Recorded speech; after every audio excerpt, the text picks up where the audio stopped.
Banyak orang bertanya, bagaimana bisa memiliki keberhasilan hidup? Bagaimana bisa memiliki sukses yang sejati, sukses yang sesungguhnya? Saudaraku, tahukah ternyata rahasianya hanyalah ketika kita tidak memiliki agenda kita sendiri. Maksudnya gimana, Pastor? Maksudnya adalah hidupmu dan hidupku harus hanya melakukan atau berada di dalam lingkup agenda Tuhan saja. Kita hanya menjalani agenda Tuhan saja.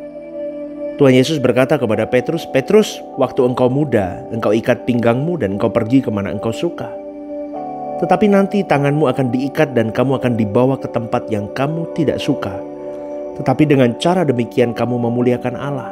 Itu dalam Yohanes 21:18. Betapa sulitnya hidup dalam agenda Tuhan, karena kita sudah terbiasa menjalani hidup dengan agenda kita sendiri. Mungkin kita pernah punya tekad untuk benar-benar hidup menurut kehendak Tuhan, tapi ternyata di dalam perjalanan hidup, bagaimana memenuhi apa yang Tuhan kehendaki, yaitu hidup dalam agenda Tuhan, itu perlu waktu yang panjang sekali. Ada pengikisan yang terus-menerus, digores terus-menerus, penggerusan terus-menerus, sampai kemudian kita mengerti, kita rela di dalam diri kita bahwa aku mau hidup dalam agendanya Tuhan. Itu proses panjang, saudaraku. Karena hidup dalam agenda Tuhan itu terjadi ketika kita sudah meletakkan semua keinginan pribadi, hobi-hobi, kesenangan dihormati, dianggap penting dan berjasa, semua diletakkan. Memang hari ini kita belum sempurna, tapi kita mau bergegas untuk sempurna. Jangan melegalkan bahwa aku belum sempurna, bertahap. Terus kita sembarangan, saudaraku. Kita harus mau belajar mengerti bahwa tidak ada kehidupan yang sukses, yang berhasil selain hidup di dalam covering Tuhan. Amin, saudaraku. Pada umumnya orang masih hidup dengan kemampuannya sendiri, agendanya sendiri. Tapi begitu mudahnya mereka berkata, "Dengan apa ku balas kebaikan-Mu Tuhan?" Jujur, orang-orang model begini sebetulnya mereka tidak pernah sungguh-sungguh mau membalas kebaikan Tuhan. Karena orang yang hidup dalam agenda Tuhan pasti akan berjuang terus-menerus untuk hidup suci, saudaraku. Dia tidak mau melukai perasaan bapaknya. Dan Tuhan pasti akan memenuhi kehausan jiwanya untuk hidup suci itu. Hidup suci itu berarti berjuang memiliki karakter Yesus. Tidak ada standar kesucian selain Tuhan kita Yesus Kristus, saudaraku. Karena di dalam kesucian ada potensi untuk melakukan segala sesuatu yang selalu sesuai dengan pikiran dan perasaan Allah. Orang model begini tidak punya agenda sendiri. Semua rencana hidupnya dalam tangan Tuhan, diserahkan ke Tuhan. Latihannya dari menit ke menit, dari jam ke jam. Dalam hal ini, saudaraku, mereka adalah orang-orang yang memang benar-benar serius memperkarakan hidupnya untuk Tuhannya. Karena jika kita hidup dalam agenda Tuhan, maka kita akan dipakai Tuhan melindungi orang, merawat orang, menyelamatkan orang, saudaraku. Kita akan jadi bejana yang indah di tangan Tuhan. Dulu ketika kita masih hidup dalam agenda pribadi, Tuhan tidak mempercayakan banyak kepada kita. Tuhan mempercayakan banyak kepada orang lain, dan orang lain melindungi dan memelihara kita. Tetapi sekarang setelah kita mulai bisa dipercaya oleh Tuhan, jadilah orang kepercayaan Tuhan yang luar biasa, supaya kita bisa memelihara dan menjaga orang lain melalui hidup kita. Amin, saudaraku. Dan lebih hebatnya lagi, lebih dahsyatnya lagi, adalah menjaga orang dari kebinasaan. Kita bawa sebanyak mungkin jiwa-jiwa masuk dalam kebenaran, masuk dalam langit baru, bumi baru, supaya mereka tidak binasa. Karena kalau memelihara orang hanya dari masa depan yang supaya tidak terpuruk di bumi ini, orang dunia juga bisa lakuin. Tapi itu harus kita lakukan, bukan tidak. Tetapi kita harus berjuang lebih dari itu. Kita bukan hanya menyelamatkan ketika dia hidup di bumi ini, tapi kita menyelamatkan hidup mereka di kekekalan. Amin, saudaraku. Berapa banyak orang-orang hari ini sudah depresi, mereka mau bunuh diri, mereka sudah mau menghilangkan nyawa mereka karena sudah tidak kuat dengan hidup di dunia ini. Ekonomi mereka hancur, rumah tangga mereka hancur, hidup mereka berantakan, ditinggalkan pasangan, dikhianati orang-orang dekatnya.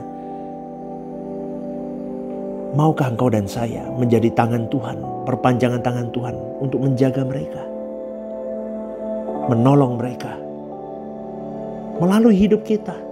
Tapi kuncinya satu, kalau kita mau dipakai Tuhan, kita harus benar-benar mengikuti apa yang menjadi agenda Tuhan dalam hidup kita.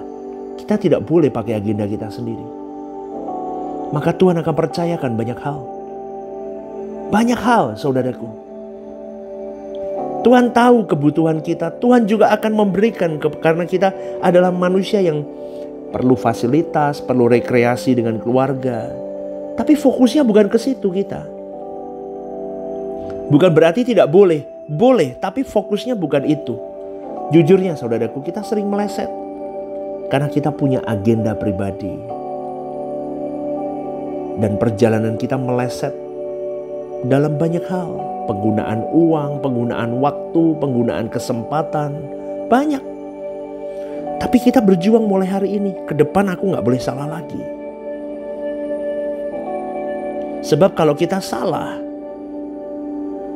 dengan uang 10 juta, Tuhan tidak akan kasih kita 1 miliar. Maka saya mau katakan di sini, ini hanya perumpamaannya, saudara. Saya cuma mau katakan begini. Jadilah manusia yang bisa dipercaya oleh Tuhan. Amin, saudaraku. Dalam semua lini hidupmu harus bisa dipercaya. Kalau hari ini pemimpinmu mempercayakan jabatan kepada dirimu, gunakan jabatan itu dengan baik. Pegang kepercayaan itu dengan benar dan jujur di hadapan Tuhan dan di hadapan pemimpinmu. Kalau hari ini bosmu mempercayakan uang di tanganmu, pergunakan kepercayaan itu. Jangan mainkan uang itu, jangan pakai uang itu. Jadilah benar, saudaraku.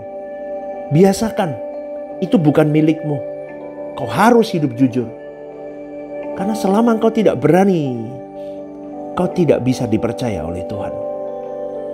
Bahkan ketika kita memberi uang kepada orang saja, bukan karena kita sedang menikmati sesuatu yang Tuhan belum tentu menikmati itu. Padahal yang kita lakukan harus semata-mata hanya untuk kepuasan Tuhan, bukan untuk kita loh. Jadi kalau hanya perasaan sentimental saja, karena ini orang baik atau orang ini menyenangkan, itu bahaya. Ketika kita memberi sesuatu kepada orang dan kita menikmatinya, tapi kita tidak melihat perasaan Tuhan, itu juga sama dengan kita melukai perasaan Tuhan. Loh, susah tahu saudaraku. Saya ngomong begini nih supaya kalian mengerti bahwa tidak mudah kalau engkau tidak menyelami perasaan Tuhan. Maka jadilah manusia yang bisa dipercaya. Loh, kita semua dipercaya. Dipercaya apa sama Tuhan? Dipercaya kehidupan. Kita punya waktu yang sama 24 jam 7 hari. Kita dipercaya kesempatan untuk kita bisa mengerti, menyenangkan perasaan Tuhan. Tinggal kita mau berjuang apa enggak. Amin, saudaraku. Kalau dulu kita mau memberi orang supaya kita dapat sanjungan, dapat ini, dapat itu. Tapi hari ini enggak. Kita hari ini mau mengasihi sesama kita, kita mau membantu mereka, kita mau melakukan hal yang baik. Semuanya hanya untuk menjadi senyuman, menjadi rajutan untuk senyuman Tuhan. Dan kita mau jadi partner kerja Allah yang bisa dipercaya. Karena apapun yang kita lakukan hari ini harus untuk kesenangan Tuhan. Itu saja saudaraku, tidak ada yang lebih, tidak boleh kurang. Kita harus bisa dipercaya oleh Tuhan, kita harus jadi kesenangan Tuhan. Maka itulah kesuksesan yang tiada tara dalam hidup di bumi maupun di kekekalan. Amin saudaraku, kita berjuang, fokus akan hal ini dan jadilah benar. Tuhan memberkati.